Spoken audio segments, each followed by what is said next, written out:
in Arabic word, the disbeliever means kafir or kuffar. Kuffar is the plural word for kafir. It means disbelieve, okay? And the root word for kafir is kafara, and it means disbelieved. And, and the kafir is the one who was exposed to the truth and he rejected, and he does not want to do anything with the truth and he refuses it. This is the kafir. So does that mean that all the Christians and Jews are kafir? What do you think, Corey? Do you think that all the Jews and Christians are kafir, are disbelievers? No, right? Because, a lot of people, maybe 99% of the people here in the United States, they don't know nothing about Islam. And if they know anything about Islam, is what is shown to them on the TV, in the media. And all the things that they are shown about Islam in the media are negative things. They don't really know anything about the faith of Islam. So we cannot just go ahead and just point fingers and say, you're a kafir, you're a kafir, you're a kafir. We cannot do that. Because, according to the definition of kafir, Allah subhanahu wa ta'ala referred to in the Quran in those two ayahs that I explained before, are the ones who reject the truth and they don't want to do anything with it. And not only that, they oppose it too. But also, the scholars, they call the kuffar, the non-Muslims, as kafir, but it doesn't mean that they are hostile against us. And I'm going to show you there are three different types of non-Muslims or kafir. The first type is the sincere non-Muslims, the one that they have covenant with us, they have a promise with us, or they have a contract with us. And those are the non-Muslims that we live, among, like here in the United States or in Europe or in any country, that the people do not actually oppose the Muslims or they don't fight them or something like that. The second type of non-Muslims are the one who revoke their agreements, the ones they fight the Muslims and they are opponents and they kill the Muslims. Like we hear, for example, in India and Kashmir, or we hear about those Buddhists in China, or things like that. There are also non-Muslims who seek refuge, like, for example, the Christian Arab. The Christian Arab are the minorities and they seek refuge under the Islamic countries. And so these are the Muslims. And I'm going to be taking some ayahs or verses from the Quran about each type. So the first one is sincere non-Muslims. What should we do to those sincere non-Muslims? In chapter 9, verse 4, it says, "Accepted are those with whom you made a treaty among the polytheists, and then they have not been deficient towards you in anything or supported anyone against you, so complete for them their treaty until their term has ended, and indeed Allah loves the righteous." So that means we should be nice to them and we should treat them well. Also, it says here in the Quran in chapter 5, verse 69, it says, "Indeed, those who have believed in Prophet Muhammad and those who before him, who were Jews and Sabi'in." Sabi'in means that they are agnostics, they didn't believe in anything, or Christians, those among them who believed in Allah. Now look at that. Here the Quran actually confirmed that there are some Christians and Jews and some agnostics who believe in Allah, who believe in God and the last day, and did righteousness. That means they do good deeds. No fear will be concerning them, nor will they grieve. So that means that there are some non-Muslims who are not under the category of Islam as Muslims. Probably Islam did not reach to them. That they do good deeds, they believe in Allah. Allah may put them in heaven. And by the way, the Prophet Muhammad, peace be upon him, he talked about stories like, for example, this Jew woman who was a prostitute, and because she gave some water to the dog, Allah subhanahu wa ta'ala forgave her sin and put her in heaven.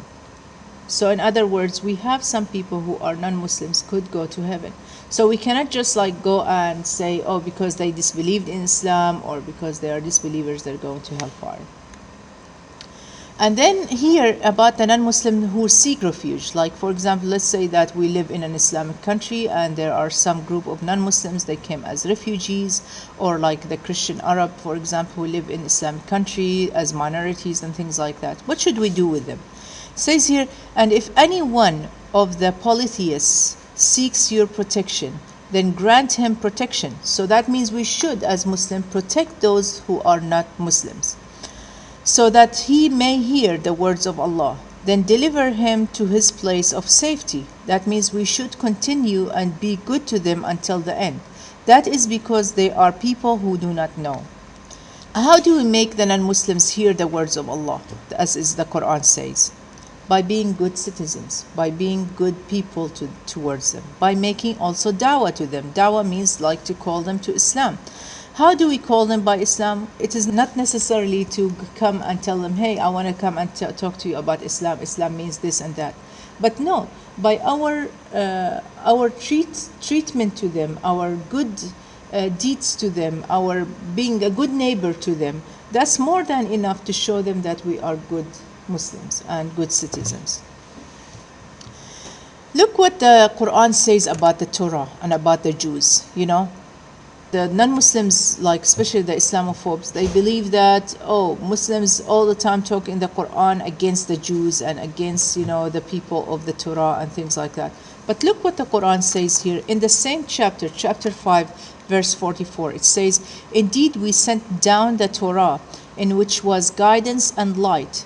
The prophets who submitted to Allah judged by it for the Jews, as did rabbis and scholars by that with which they were entrusted of the scripture of Allah, and they were witness thereto. So do not fear the people, but fear me.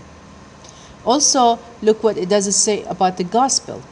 So look what it says about the Christians. The Quran says, Bismillah, and we sent following their footsteps Jesus, the son of Mary, confirming that which came before him in the Torah. And we gave him the gospel, in which was guidance and light. So just like the Torah has guidance and light, also the gospel has guidance and light, and confirming that which preceded it of the Torah as guidance and instruction for the righteous. So now, after we talked about the Muslims who seek refuge and the Muslims who have covenant with us, now we're going to talk to the third kind of Muslims, that they are the ones who oppose the Muslims and how we should be treating them. In chapter 9, verse 12 and 13, it says, and if they break their oaths after their treaty and defame your religion, then fight the leaders of disbelief. So, for example, if we have people that they are fighting us, we're not supposed to be like, you know, transgressing and go and fight them and so on. We fight the leaders. And how do we fight the leaders? Do we fight them by sword, by using guns? I'm going to show you in just a second. For indeed there are no oaths to them. They might cease. Would you not fight a people who broke their oaths and determined to expel the messenger, and they had begun the attack upon you the first time? In other words, they are the ones who started. We're not supposed to be like, just like because they are, you know, they are attacking us in a way, or like saying bad things about us, we should go and attack them. It doesn't work this way. They should be the ones who started it. In other words, we are the one who are self-defending ourselves. Do you fear them? But Allah has more right that you should fear him if you are truly believers. So who's responsible to do this judgment? Like, okay, now it is time to go and fight the disbelievers. Us as people, as regular Muslims? No. It's supposed to be with a person who's supposed to be assigned to be a Khalifa. Khalifa means like a leader. And the ISIS Khalifa is not the Khalifa of Islam, because all what he does is totally against the teachings of Islam. So, you know, who is going to be the one to do the Khalifa? Of course, there is no Khalifa that we have right now. We have no judge right now who is authorized to do such a judgment, to go and do any fighting. And at the same time, we don't have really any direct fighting from the non-Muslims or the opponents, to us. But we have different way how we can fight those people.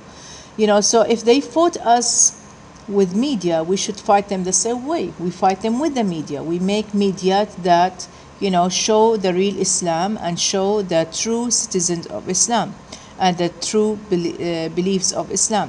If they fought us, in government, like for example, Ilhan Omar, like we hear as a Senate and so on, we should fight them the same way, in a legal way. So in a legal way, in the way that the rulings of the country. So you see, I'm saying, like, we're not supposed to be breaking rules just to be fighting them and things like that. There are legal ways that we can do here in the United States and even outside, where we can actually fight them to get our own rights. As I said, if they fight first, then we have the right to defend ourselves and to stand up for our rights.